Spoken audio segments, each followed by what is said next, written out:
Welcome to another Owner Finance Your Way to Freedom, one note at a time. This is our June monthly roundtable discussion. I am absolutely excited to be here. I want to welcome everyone. I love a couple reminders. We're using StreamYard, so if you want me to know who you are, go ahead and give permission to StreamYard so that your information will be available. And if you guys in the comments section can briefly let me know where your city and where you're from, and a hi, I'd love to hear from everyone. By way of introduction, my name is Dan Diaz. I was born in Mexico City, raised in San Antonio, Texas. I began my real estate investing career November of 2015. I didn't know anything about real estate at the time. I considered myself a problem solver, a solution seeker. And the first deal that I did, I generated a little over $80,000 in upfront profit and a $400 monthly spread. And guys, after that, I was absolutely hooked when it comes to real estate. Now I mostly raise private capital to fund owner finance transactions. I love owner financing as a source to build wealth and really get that mailbox money going. We still buy as much single family homes, land, small commercial assets that I can get my grubby little hands on. I love seller financing and creative financing as a prime acquisitions tool, but we are raising quite a bit of private capital as well. On a personal level, I love a good dry red wine, a stiff scotch, a cold beer, international travel, family, friends. And I hope you guys are having a very, very good time with your family and friends today. Been married for almost 4 years. I can't believe she's put up with me that long. 4 years, no kids. We currently have a red heeler for a pet. Why was this group created? I can believe that as the financial markets change, our survival will depend on our ability to swim these tumultuous seas and really be able to make the most out of every deal. I believe that acquiring properties with seller financing will be paramount to growing our portfolio as well as yours. What can you expect to get out of this group? I've made a personal commitment to use this platform to share our experience, our tools, and really put together a platform for you to develop yourself as a shark in your region and in your market. That way you can devour every opportunity out there and really build your own portfolio. Many people who are watching this small podcast, you're barely entering the arena. You might have been doing your first deal, or maybe you're just wholesaling and you want to learn how to actually buy. That's what this group is here for. What do I expect from you guys? I expect you guys to be sharks. Now, to me, S.H.A.R.K.S is an acronym that stands for S, somebody who succeeds mercilessly. H, hates mediocrity. A, accepts no excuses. R, resolves to be action takers. K, kills their bad habits. And S, shares what they learned here. That is the mentality of the sharks that we are breeding here. By way of reminder, we have 4,850 members in this group, and it is my goal to reach 10,000, and I can't do it without your support. So if you find value in these monthly roundtable discussions, please invite your local wholesalers, investors, flippers, rehabbers to join and also share the knowledge that they have. Now, it is my pleasure, without further ado, this is a super, super special monthly roundtable discussion because I've got two special guests that we brought in. I am personally honored and grateful that they were able to carve time out of their busy schedules to join us. And we're going to introduce first Mr. Robert Ybarra. He is from San Antonio, Texas, been married 20 years, together for 30. We've got 3 children. He started his real estate investing career August 1st, 2018. Now, something I love about him, before reading his bio to you guys, is that he doesn't have like 50 years of experience. He may have the same experience that many of you guys have in regards to time. However, what he's done has blown me out of the water, and I know will blow you guys out of the water as well. His first purchase was a 7-unit commercial apartment dwelling on the south side of San Antonio. And After talking to him, he said after running out of money from the initial purchase, he began purchasing properties with no money out of pocket using sub-2 strategy and slowly transitioning into purchasing properties with private money at 15-year fixed rates that he wraps to buyers at 30-year fixed rates, creating cash flow and equity. Current number of properties bought and sold with owner financing. I love a bragger, 44. Without further ado, let's go ahead and bring Mr. Robert Ybarra. Briefly say hi to everyone before we introduce our second guest. Hello, my brother. It's nice to see everybody, and I'm honored to be on your show, Dan, and honored to learn some nuggets today from you and Aroldo both. So thanks for having me. Oh, yes. And by the way, if anybody knows how to get like a membership for Subway, I have it like every time here with us. Our second guest, you introduced him very much. So Aroldo Villareal, he's a real estate investor also here in San Antonio, Texas. Started in 2014 with the S.H.A.R.K.S method. For those of you who are not familiar with the S.H.A.R.K.S method, this is where you buy, rehab, rent, refinance, and repeat. He started wholesaling in 2016 and creative financing strategies in 2017. He was a full-time teacher and mariachi. I hope you're not embarrassed that I say that. And mariachi. He did real estate part-time from 2014 to 2018 until he was able to have him and his wife leave his full-time job to do real estate. He focuses on buy and hold houses, land, vacant lots, mobile homes, short-term loans to investors, and usually sells properties with owner financing. Without further ado, Mr. Aroldo, please say hi to the group and introduce yourself real quickly.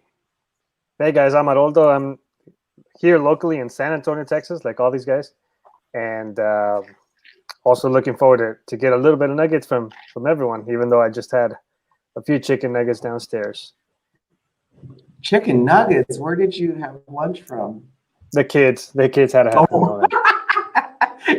Quit stealing their lunch, man. Quit stealing their lunch. Super, super happy, guys. Well, as I mentioned to you guys earlier, the topic for this monthly roundtable discussion is the challenges and pitfalls of creative financing from your own experience. So how about we start with Robert, if that's okay. Share a little bit about from your experience, and everyone's experience is different. But from your experience, what are some of the challenges and pitfalls you've encountered? And I know you've encountered plenty because we all have when it comes to creative financing on the acquisition or disposition side. The main thing for me from the beginning up until today has always been capital, is raising capital and learning how to do that. So, and that's a talent that you have, and I'm learning it now. And the only way that I was able to do it, because when I started, I ran out of money after my first project, was learning how to create a note that had some type of equity spread in it, that I quickly learned how to, leverage and pledge my notes to pull capital out of, which I had no idea how to do. I was in a corner and had to figure it out really, really quickly. So that's always been my problem even till today, because acquiring properties is not a cheap thing to do, especially buying them, straight up now. They're not using the sub-2 strategy. So yeah, capital is the main thing for me. So I'm glad you brought that up. What would you say, and you don't have to share confidential information, but your first time that you raised private capital, would you mind sharing with the group the general structure and who it was, maybe how you encountered them, how you connected with them, and how you were able to deliver to them enough value so that they would trust you with their money? My very first loan, or actually I sold the note, but I bought a property in Elmendorf, Texas, on the side of the freeway with a horse in the backyard and beer cans and cats, and it was just a shell of a home, right? And I bought the house sub-2 for $83,000. I sold it for $125 on a note, got $5,000 down, which recouped my $1,700 that I begged, pleaded, and borrowed to get to pay the attorney. So after paying the attorney back and the person that helped me sell wasn't a realtor, I ended up with like $60 after everything was said and done. And quickly after that, I bought another sub-2 that I turned into a horrible rehab. So I ran out of money, and I needed money. So I was talking to another investor here in town and was just telling him my struggle. And he said, why don't you just sell your note? I know an attorney that would buy it. Attorney, and I had no seasoning on the deal. I was probably in it for 60 days. Who offered me 80% of my equity. So long story short, the investor ended up buying it from me, gave me 15 grand out of a $1,700 really investment. So I profited that really, but I used that money to get out of that headache that I was in, and that launched me because I figured really quickly how to leverage my little bit of equity in the sub twos and just keep going forward, and then I just snowballed from there.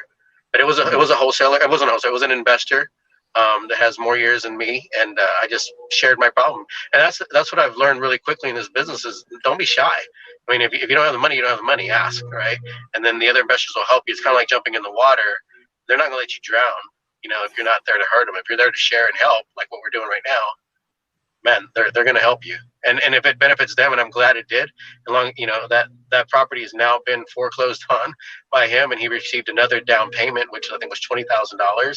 So it all came full circle. He made more money out of the deal, created another note, and I'm very grateful for that, for him profiting. But he pulled me out and gave me 15 grand of money that I didn't even know I had sitting there. Wow. And I just from not knowing, and I didn't learn that on YouTube. But, So yeah. help me understand, did you sell the note subject to, so he left it subject to, or did he did he buy the entire note with all his cash? I just deeded the property. I deeded my note over to him. So he just took over my existing note. Very nice. Very, very nice. nice. It was a beautiful thing. It was a beautiful thing, and it's even beautiful today because he made a chunk on his down payment that he received on his new buyer, and he's still cash flowing $450 a month, which I hated to let that go, but that 15 grand really helped me. It's funny you mentioned Elmendorf, Texas, because I don't think I mentioned it, but the first deal that I did was a mobile home on 10 acres in Elmendorf, Texas. Shady Falls Lane. I don't know if you know where that's at, but right in Elmendorf, Texas. There was no horses involved, but it was in Elmendorf. Nice. What about you, Aroldo?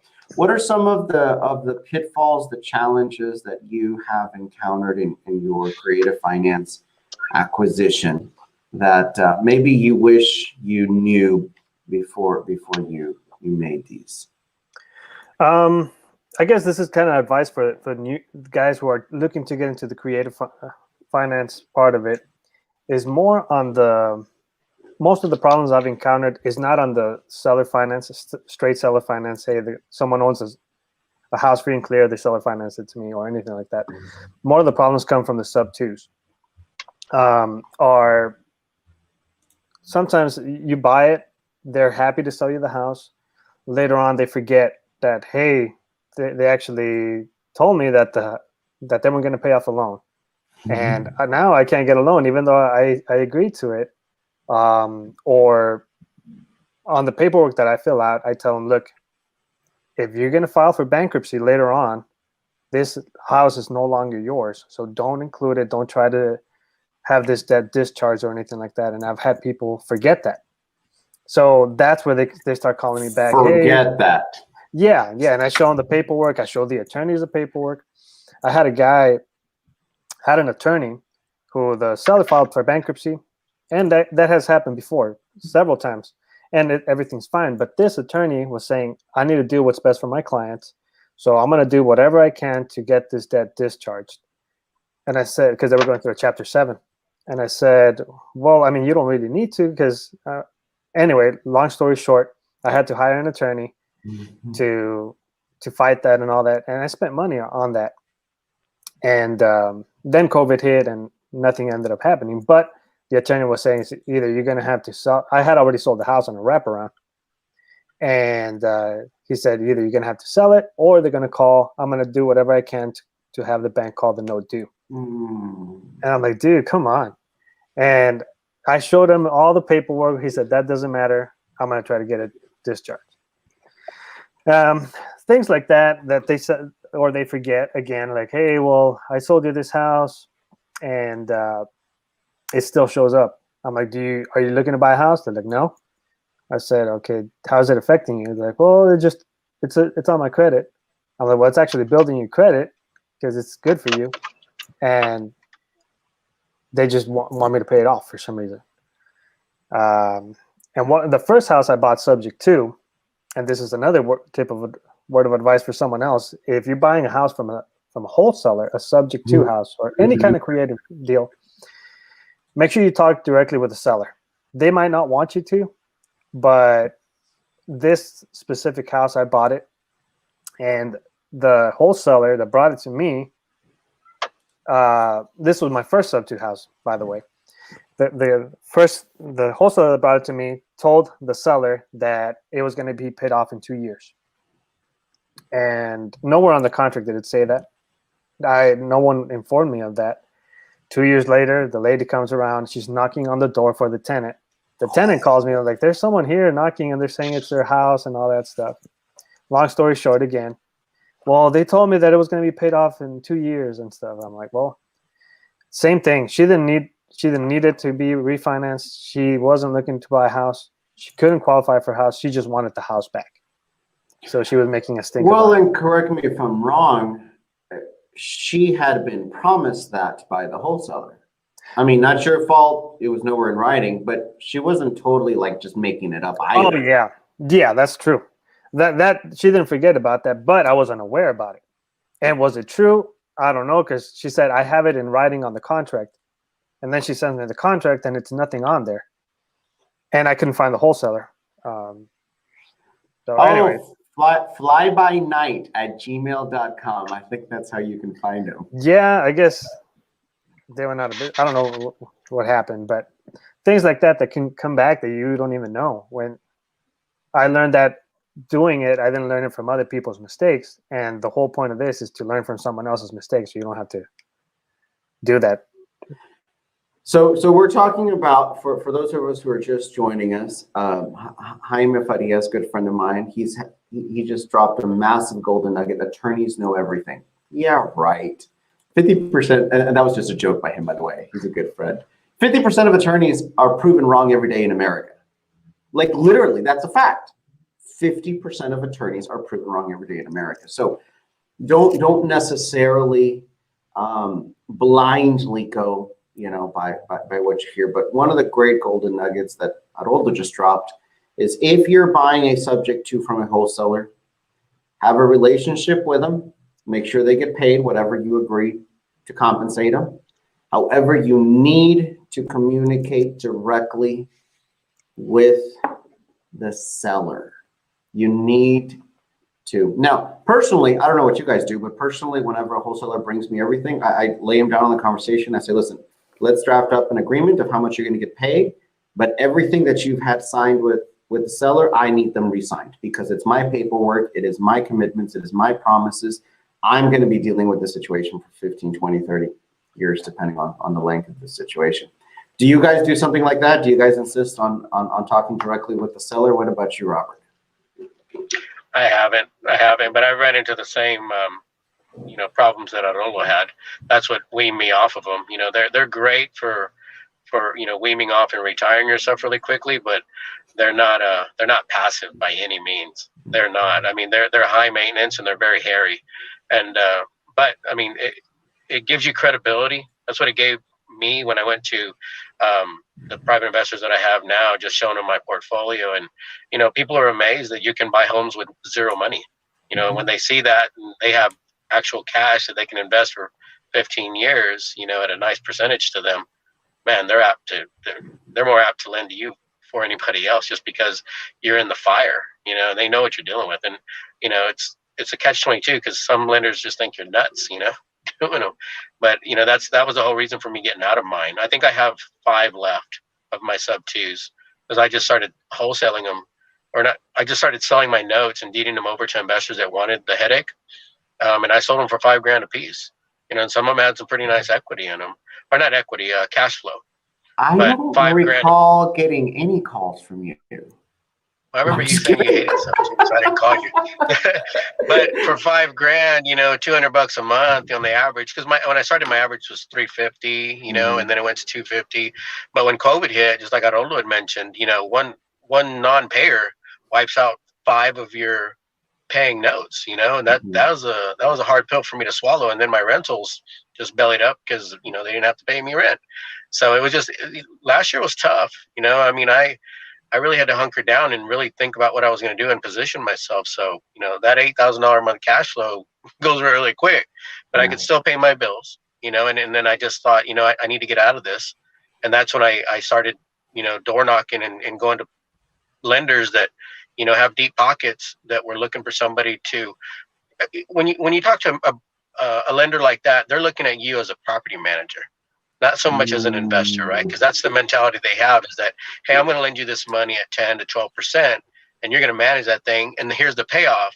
You get to keep the down payment, and you get to keep the equity spread that you create. Congratulations. That's how you pay yourself. And that's okay, you know, because there's plenty of people like that I never knew, you know, because I first started hitting up banks, and man, that's expensive money. You know, it's cheap on the interest rate, you know, 4 to 6%. But the buy-in on each individual property and the vetting, I mean, it's difficult. You know, I'm really close to a couple of banks getting in with them, but now I'm looking at them more as someone that I can pledge my notes to and pull my cash out tax-free, right? Because it's a debt. Yes. That's what I'm looking at now, and that's the goal now.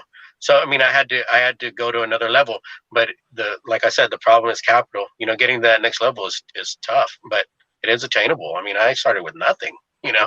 So and I still have that mentality because I'm, you know, I have that sense of urgency that, man, they could fall out again this year. You know, I don't know.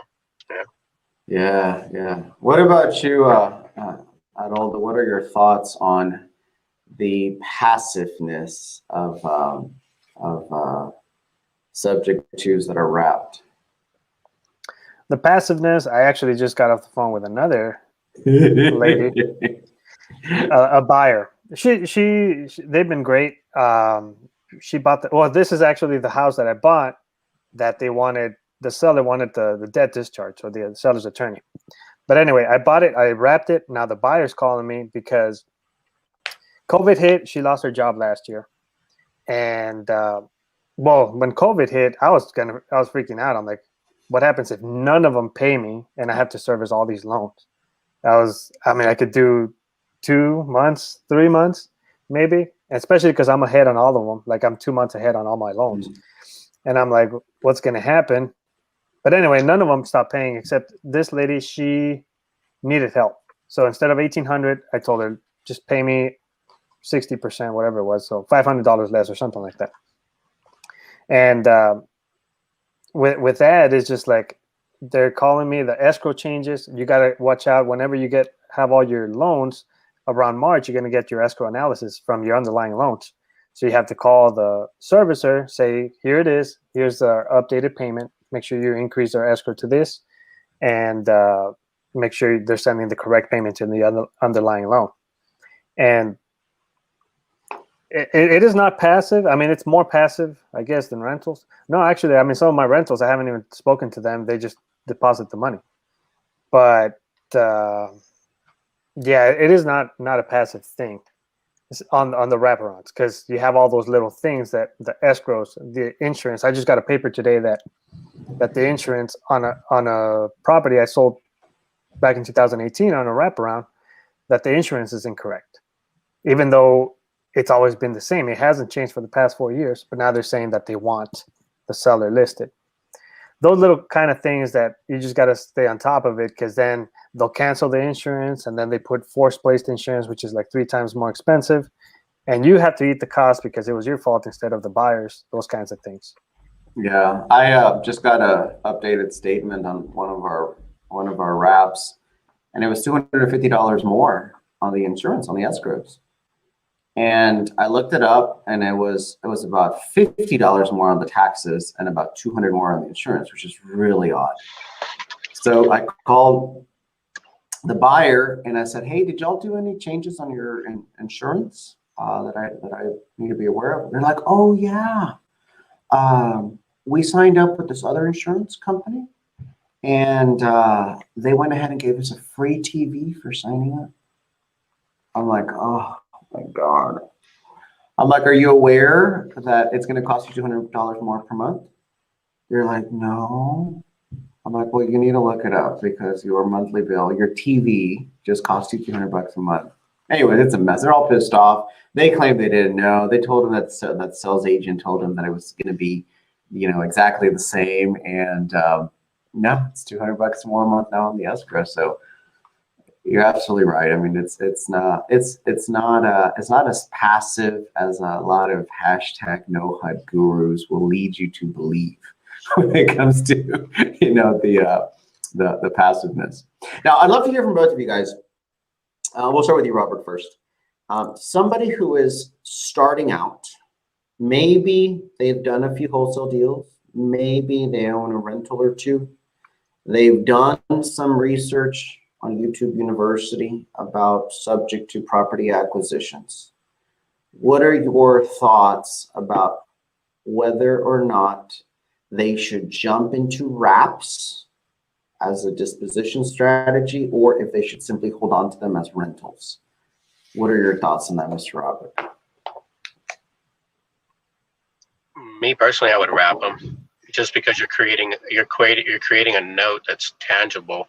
A rental, I didn't have a good experience with rentals. I mean, I'm kind of partial to that, but I would wrap them just because you have something that's it's a note.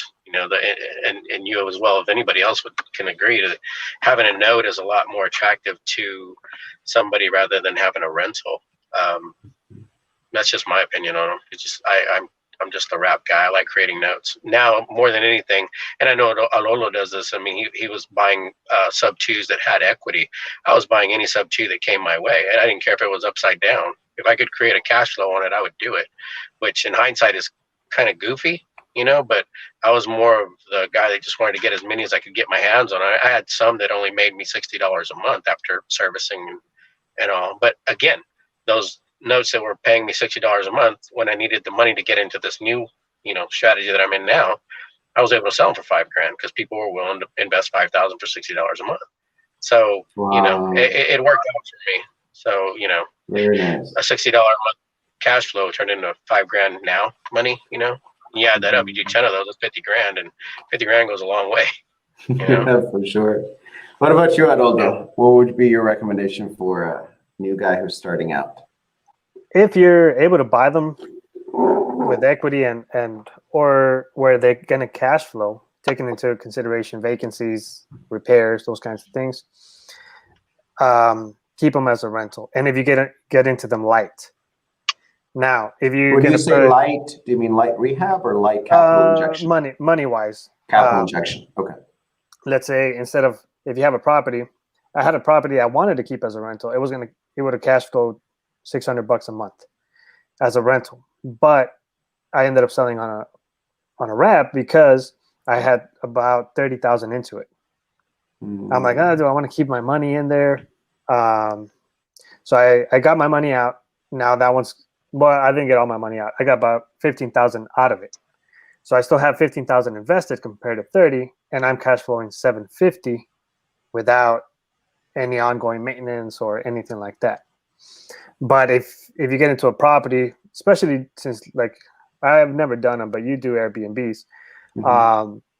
If you get into a property that doesn't cash flow so much as a rental, but it's a good Airbnb and it's a great location, might as well keep it that way, because I mean it benefits you in the long run with the depreciation, with appreciation, principal pay down, those kinds of things. But it really depends. But if you had to choose one or the other, if I was forced to choose one or the other, more than likely a wrap, sell it on a note as well. Yeah, personally, and this is just personally, and this is great because we have all sorts of opinions, and one is not necessarily better or righter than the other. I mean, it's really what works for you. Personally, I don't like to wrap until I have a minimum 20% equity position in the home. Lots of times when we buy subject twos, and Robert will know this, or Aroldo will know this, the reason they're selling subject twos is because they don't have equity, so they might have 3%, 5%, 8%. So I like to hold them as a rental until they reach the 20% equity position. Then I feel comfortable wrapping them so that if the issue of the loan being called due or whatever happens, they're easily I can get a loan against them. I can sell the note. I can hypothecate them. I can do a ton of things. I do love, a lot of people don't know this because I don't talk much about it, but I do love rentals, short-term rentals. We closed on a 4-bedroom, 2-bath, 2,100 square foot home in Converse, built 2018. ARV is about 265. Underlying balance is about 235. So there's maybe like maybe less than 10% equity position on it. Beautiful home, VA loan, 2.75% interest. As a rental, we probably wouldn't be able to get more than like 1,850, 1,900. So it's not even the 1% rule at all. But as a short-term rental, we're grossing about $6,000 a month. So, I mean, it's a beautiful, beautiful cash flowing situation that it just kind of works well for us. All right, guys. Well, I'm super excited. There's a few questions from the group that they went ahead and posted. You guys want to tackle them? I'd love to get your point of views on them. You guys okay with that? Of course. Sure, let's go. Love it. So we've got Marcus. He's got a question. For sellers who are owner financing property or houses, what software are you using to keep up with the note? So I guess it doesn't matter, investor or seller. What software are you guys using to keep up with your notes? We'll start with Aroldo. What software do you use? I don't use software. It's all up here. Oh, shut your mouth. No, I use all the servicing. The servicing company does all that. They're a third party, and the buyer pays for it. There's a lot of companies out there, anywhere ranging from $18 up to $45, $50 a month. Just find one that you like. But I don't. I know there's software. I forgot what they're called, Note Pro or something like that. Just look them up. That you can buy them. But ideally, I want to outsource that. On top of that, I want to have someone else take the liability for that correct accounting. Nice. What about you, Mr. Robert? Do you use a software? Do you use a third-party servicer, or do you have it up here like Aroldo? No, I'm not that smart. I use a third party. Yeah, I use a third party. It's too cheap. I mean, $40 per note. I mean, and the buyer's paying it, and you get notified if they're late. They send out the letters. They do all that legwork for you, and I hate office work. So yeah, I let the note servicing do it. There is a software. I think it's called Notesmith. But again, that's one of them. The buyer pays for not the software. The buyer pays for the servicing. S.H.A.R.K.S, he owns a servicing company in our group. So if you're listening, I think you're here. Go ahead and post a link to where they can find you. But yes, the answer to that question really is you got to use a third party note servicer. That's the smartest thing to do for sure. Manuel, what are the pros and cons of listing a property to sell via owner finance on the MLS? Oh man, this is fun. Okay, well, let me ask you guys, do you guys post your properties for sale that you're owner financing? Do you even post them on the MLS? Whoever wants to go first, I don't care. I do them. I've done one. No, actually, it wasn't even one. Did you do half of one? No, it wasn't one because the agent brought the buyer and he wanted a commission, but and I gave him a commission, but I usually don't. Owner finance just kind of they sell themselves. I have people that help me market them as well, and the benefit about it is that obviously it's kind of hands off. You just, hey, I have a buyer, they're qualified, and everything like that. The drawback, obviously, for me is I usually ask 10% down plus any closing costs. So that 10% will get eaten up with the commissions. And sometimes realtors always have the mentality that the seller pays for the title insurance, seller pays for this, those kinds of things. But on my end, it's usually the buyer pays for all that stuff.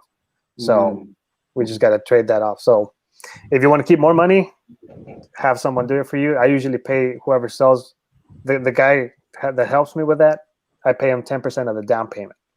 So if they bring a bigger down payment, more for them, better for me as well. Very nice, very nice. What about you, Robert, do you normally post your houses for sale on the MLS? No, in the beginning I didn't know any better, so I listed them on Fizbos on Zillow, before they started getting flagged. But I would just get calls from realtors wanting the listing agreement, and I would upset a lot of realtors because I wouldn't sign a listing agreement. And but whenever they would bring a buyer, they were adamant about the 3%, and it was very difficult for me to make them understand my cash position in the property. And it's hard to get around that. But in that, I mean, Facebook was my saving grace, because I met my realtors. I have 2 realtors now that help me on every property, and they pretty much have buyers waiting, and we all share that, because we'll post up too, hey, I have a property, does anybody have a buyer, and that's just a network that we create generically between all of us. But no, I don't, because it's just more it's more education that I have to do to the realtors that come to the table wanting that listing agreement. So yeah, Yeah. I don't. I just list them on private websites that work better, or just word of mouth. Yeah. I don't know what y'all experience has been. We do list some, I would say about a third of our properties on the MLS, but generally, and this is my experience, I'd love to get your feedback. We list them to get buyer leads, not so much to get buyers out of those homes. We'll get agents that calls, hey, I saw your home. It's for, owner financing or seller financing. You're asking for $30,000 down. I have a buyer. He only has 20.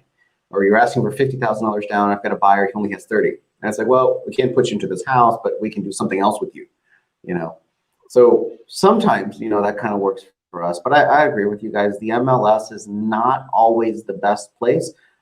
We do list about a third of our properties on the MLS, but we end up usually just disposing of them elsewhere. They're good for marketing, I guess. But the actual sale very rarely occurs on the MLS, for sure. Yeah, I think MLS, like with your type of property, you're probably selling closer to the $200,000 price mark. So yeah, well, we don't carry a whole lot of inventory.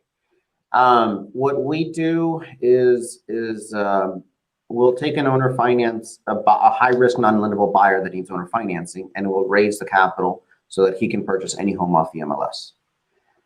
So personally, we don't carry a whole lot of inventory. We still buy, for our own portfolio, and we will sell, for our own portfolio. But about 65% of our note creation is owner finance buyers that are looking for a specific zip code, or school district, or north side of town, or 2 bedrooms, or a new house, or something like that. So that's usually most of our notes. And on those, yeah, we're averaging about 320 right now.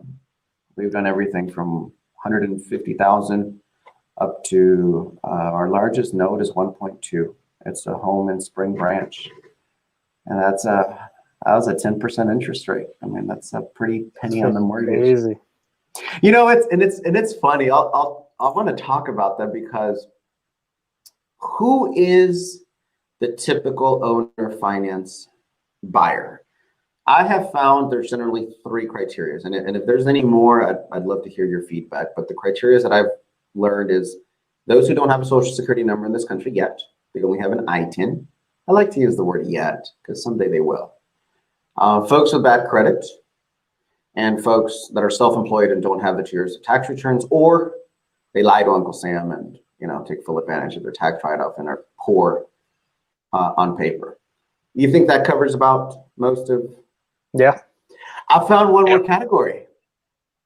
It's a tiny category, but it's the kind of category that'll buy a $1.2 million home. Privacy. People who do not want things to be on their credit reports.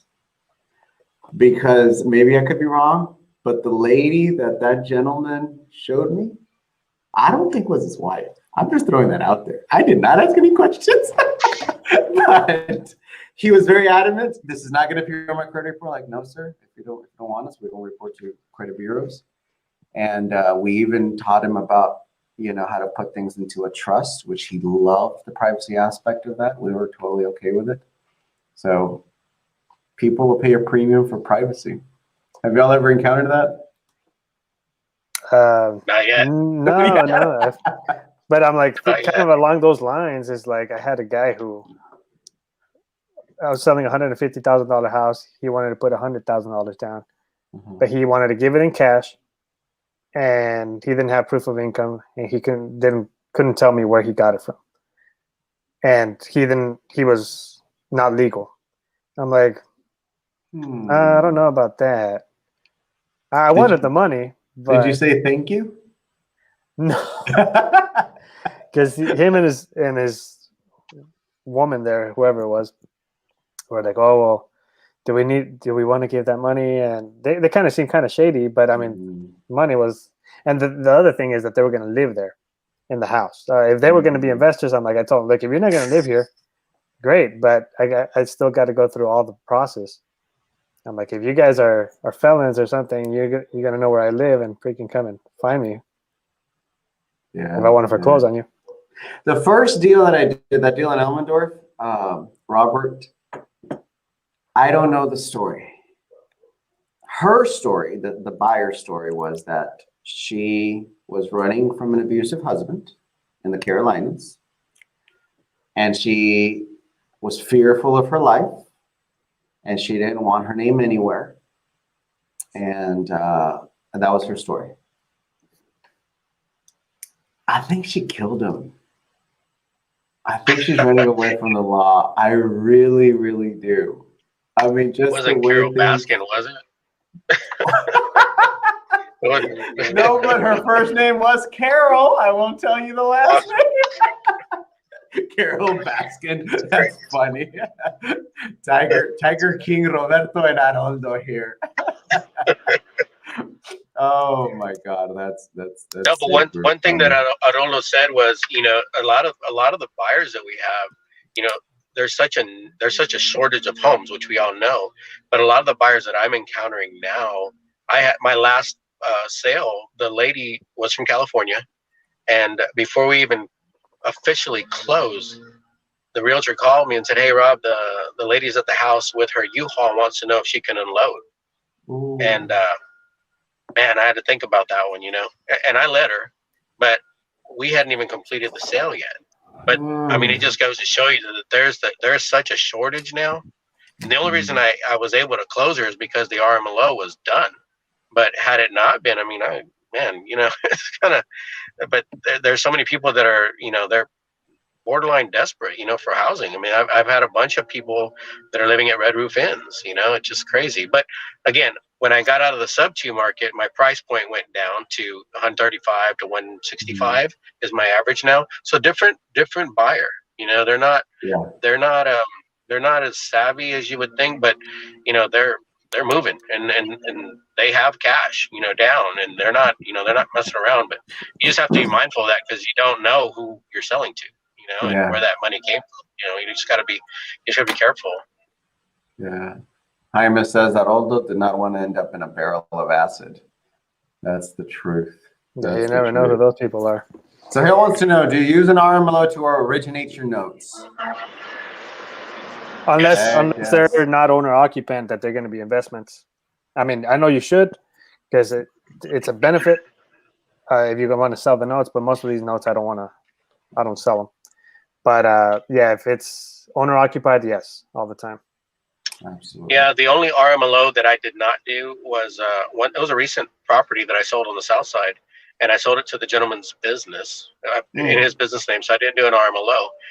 He made his first payment, and right after that, about 2 weeks after, he passed away. Oh. So I had never had that happen. No, he's 34 years old, just had a heart attack. Yeah, 34 years old, had a heart attack. So I didn't know what to do. I'd never had that happen. So luckily, the daughter took over the note. She's paying.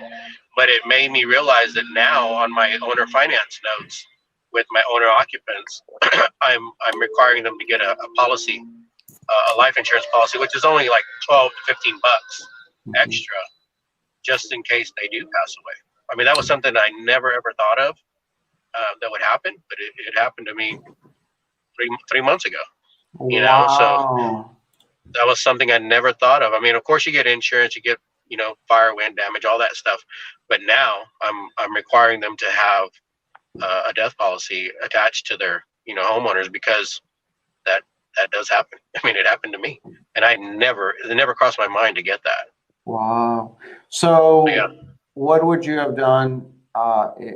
Let's go down that rabbit hole. If nobody would have been paying on it, what would have been the I would have result? eaten the debt for the 20 days, 30 days until I could foreclose, because he Yeah. bought it for his employees. He was a business owner. He bought it for his employees, and the 21-year-old daughter. You don't find this, nowadays. And she called me and she said, "Hey, I want to do right by my dad, and I just need to know, how to handle this." So we met with the attorney and did all the paperwork, and she's now the rightful owner. But it scared the hell out of me.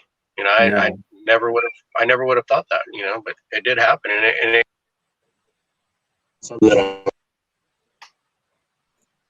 Are you that's there? something that other Gotcha. Yeah, I mean that's definitely something. That's Apparently, something you've got a investors sweet should keep in mind. haircut. I don't Those know. things do happen. Yesterday, me and my son did.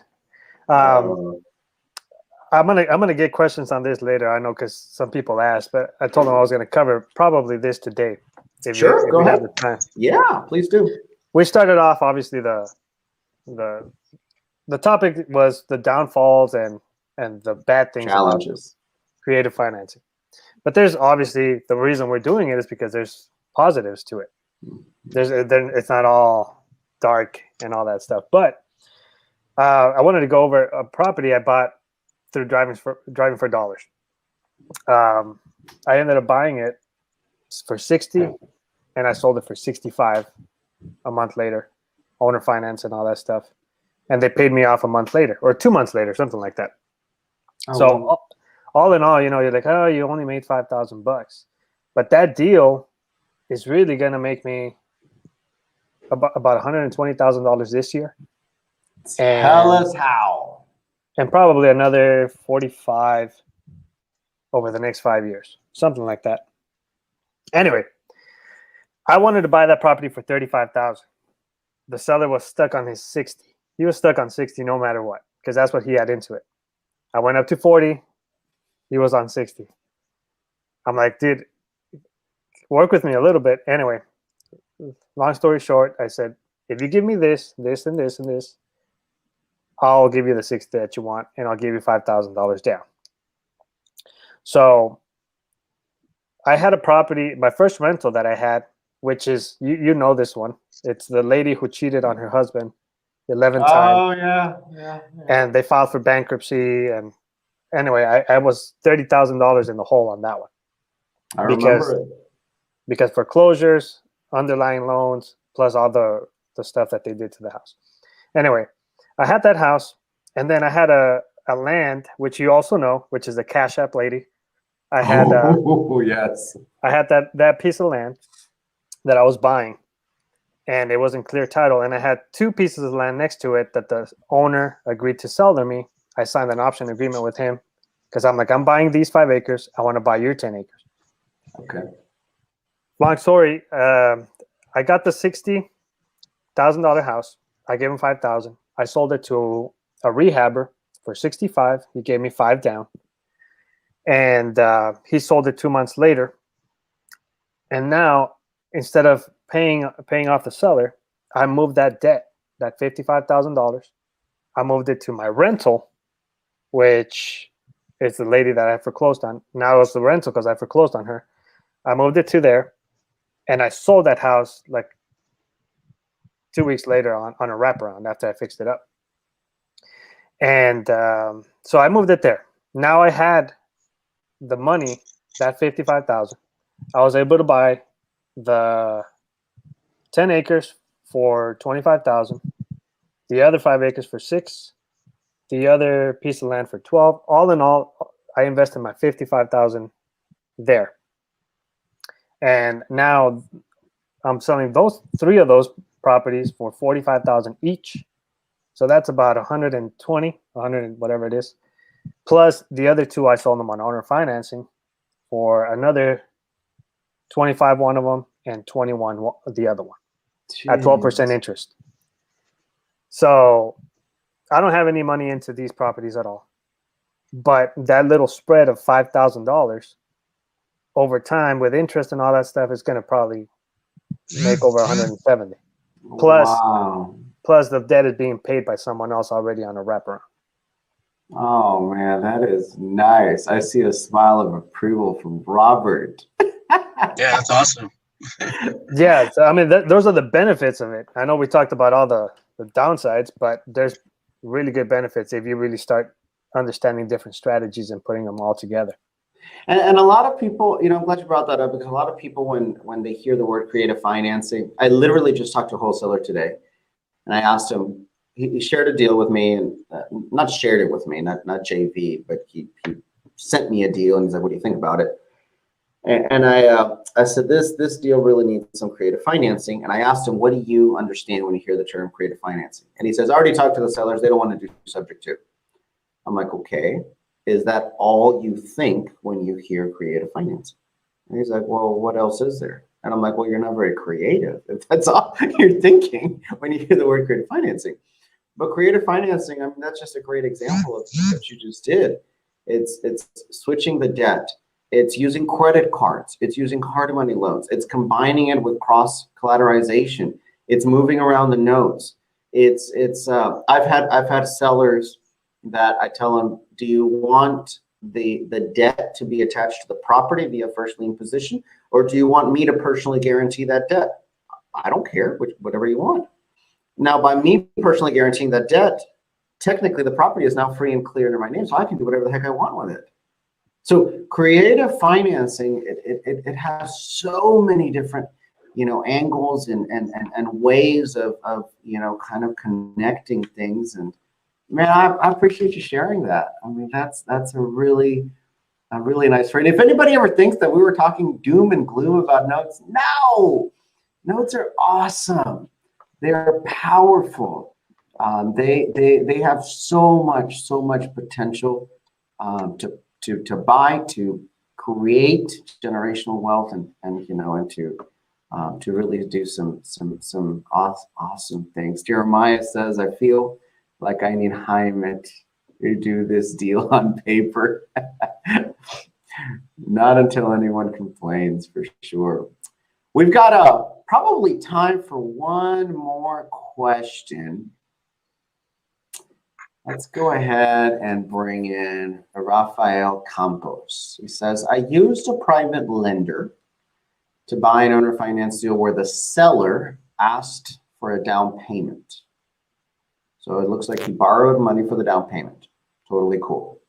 I need funds to repair the property. How would you structure the private lender's promissory note? Is that going to be another private lender in third lien position? That's the only way I can think of it. If it's going to be the same private lender, I mean, that's going to be one on the second as well. How do y'all structure your deals when you need to raise a small amount of private capital, either for a down payment or for repairs when you're purchasing with seller financing? The way I've done it in the past is whatever dollar amount. I try, when I was doing the sub-2s, or even now, if I'm borrowing money, the seed money, I try to borrow no more than 10% of my ask. So that's going to be, so as long as I can recoup it on my down payment. If it's more than that, then I really have to, you know, think about it. Because my lenders that are short term, they're going to be, you know, it's a given. They're going to want 20%. You might have some at 10%, depending on the length of time you're going to borrow that money. But if it's a 90 day or 120 day, you know, they're going to want 20%. And I always try to keep it at that 10% of my ask. That's smart. So, and how do you front it? Just your own cash, credit cards, borrowed? How do you front it? No, that'd be from my private money lender. Gotcha. You know, if I'm borrowing $10,000, well, I got to get 10,000 plus, you know, down to cover them plus their 20%. Perfect. And whatever I don't recoup, then that comes out of pocket. And that was one of the errors I made in the beginning. Was And I leveraged some of my notes and pulled, 25,000, 30,000. And, uneducated, I didn't know. I went and reinstated, paid all that money up front and never could recoup. I think I only had one down payment of 30,000. My average is 10 to 15, on a down payment. I hear a lot of stories where people are getting $30,000, $40,000 down. I haven't been that fortunate. My average down is 10 to 15.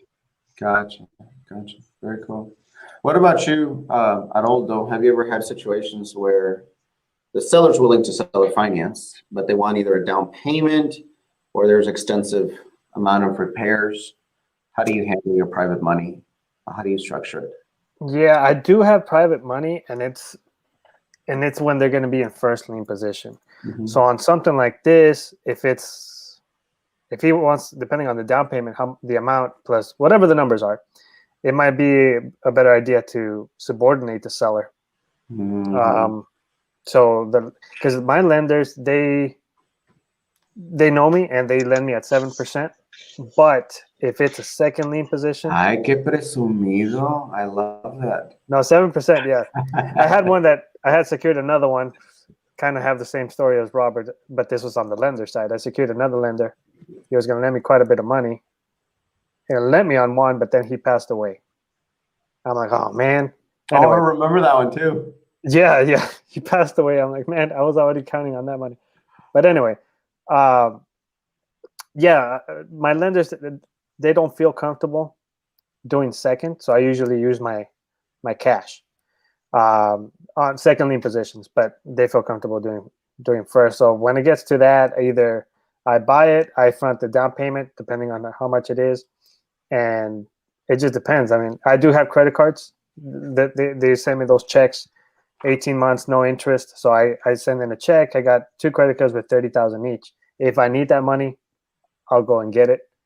But I usually don't. No.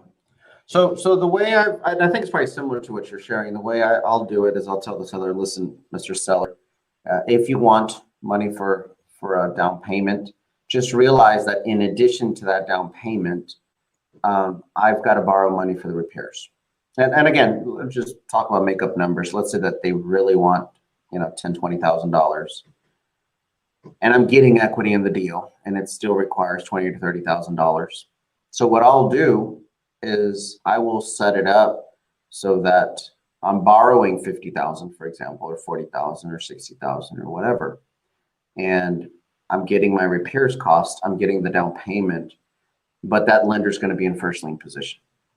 So I will never let the seller get a down payment in a first lien. What do you want? Do you want the first lien or do you want the down payment? And if they want the down payment, that's going to come from borrowed funds, and they're going to be in second lien position. That's just the only way that I've worked. And also, what I talked about a little bit earlier, I've had great conversations where I talk to sellers and I'm like, hey, listen, your property is worth, I don't know what, $200,000. Do you want this deal to be collateralized by a property that's worth $200,000, which you know well, or would you like for me to personally guarantee it? I'm worth a few $1,000,000. Easy. Oh, I want you to personally guarantee it. Well, little do they know that like totally benefits me. I'll put all the personal guarantees on my name as I can. I mean, I know I can do the deals afterwards, but that allows me to do a lot of restructuring.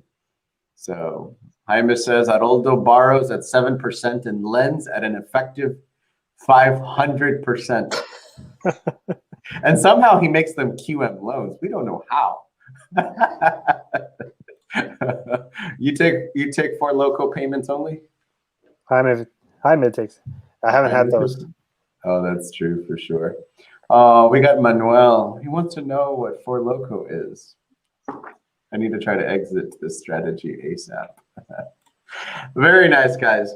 Well, I really want to express my appreciation for you guys being here. Your time is extremely valuable, and I'm honored and grateful. Before we leave, this is a final thought that I wanted to leave with the group. Money isn't evil or good on its own. It has no intentions, no desires, nor ability to do anything. It's completely inanimate. It is, however, a magnifier revealing the true nature of the holder of the money. A generous person will become a world-renowned philanthropist if he creates lots of money. A miser will be a complete jackass with even the smallest amount of money he can possess. Money doesn't turn people into anything. It doesn't change them. It only magnifies and reveals who they already are and makes their intentions known to the world. Don't be afraid to create earth-shattering value that results in monumental wealth for you and your family. If your intentions are true and pure, it would be selfish of you to deny the world of your positive energy and generous intentions. I hope you guys agree with me on that. I'm sure people would like to connect with you guys. So if you guys would like to share what's the easiest way to connect with you guys, we'll start off, I guess, with Robert and then Aroldo. And if you don't want anybody to connect with you, that's okay too. I mean, we accept privacy. But the I'm easiest sure way you to do. connect with the easiest way to connect with me is on Facebook Messenger. Just send me a message and I'll get back. And I get a lot of people that ask me for advice and help, and it's free. You know, I love to help people succeed, because this business is not hard. It's the relationships that are hard. And once you help somebody, it comes back 10 times. That's the God's honest truth, man. Perfect. What about you, Aroldo? How can people get hold of you? It could be on Facebook. Just search my name, Aroldo Villareal. Google my name. I'm the only one in the U.S. World, probably. Probably, right? Or you could call. No, don't call me. Text me. No, I'm kidding. You could text me at 210-816-0957, and I'll reply whenever I can if you need any help with anything. Very nice. Very nice. Appreciate it. So before we log off, I like to do a spitfire round. Simple questions so we can get to know you. Whatever comes to your head, whatever comes to mind, just go ahead and do it. We'll start with Robert. Chocolate or vanilla? Oh, chocolate. All day long. Chocolate Vanilla. or vanilla? Eagles, man. I prefer strawberry. No, I'm kidding. Aroldo, sports cars or lifted trucks? Sports cars. Robert?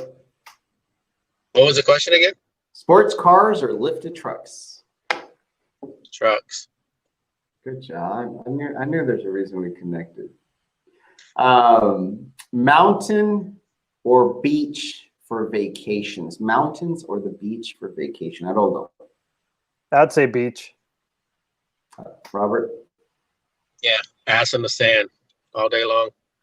You know, I hate the beach. You end up having sand in orifices of your body for days. Yeah, but you just go jump in the pool and piss off the condo managers, you know? Oh, man. Coke or Pepsi? Whoever wants to go. Coke or Pepsi? Coke. Diet Pepsi. Oh. Diet Pepsi. If You you drink, gotta fight off the diabetes, man. oh. I don't drink soda, but if I had to choose, it would be Coke. I tell people all the time I prefer Coke. It's a little strong, so sometimes I gotta water it down with some Crown. But there you go. That's usually me. If you drink, and if you don't, it's okay. There's no judgments on. But if you drink, what's your poison of choice? A good whiskey. Name it. I'm not a connoisseur, but I've had what is it called? Black Label Johnny Walker. JW Black. Yeah. They bring me those from Mexico every once in a while. My family. I don't drink a lot, but when they bring it, I try to stay true and try to finish it. Nice. Roberto? Right now I'm Johnny Walker Blue with round ice cubes. What a show off, bro. Do you do the bourbon balls? Yeah. Big...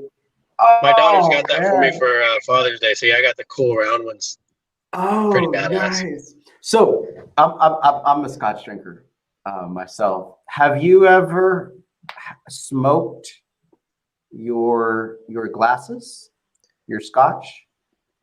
I asked you about that the other day. Well, months ago, because I wanted to do it, but no, I've never done it.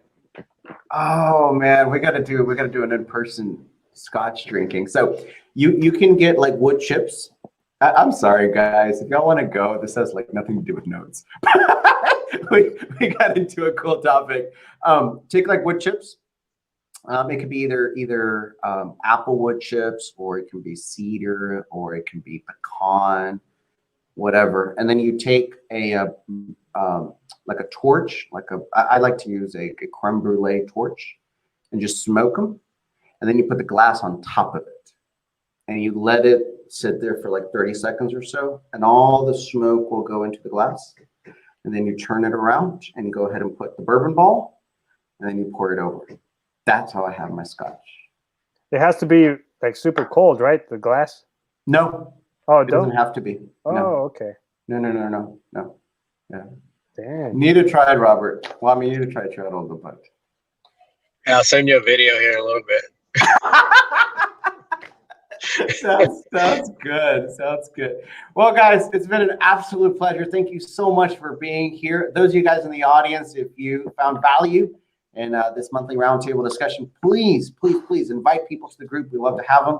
And thank you so much, Robert. Thank you so much, Aroldo. We'll see you guys. We'll continue doing deals, and we'll be around. I don't know if you guys are going to be tomorrow at Charles's Rio. I'll probably be there. I think it starts at 6:30 at Norris Conference Center. Totally shameless plug for a buddy of mine. Anyways, we'll see you guys. Thank you so much. You guys have a great one. We'll see y'all. You too. Thanks. You too, brother.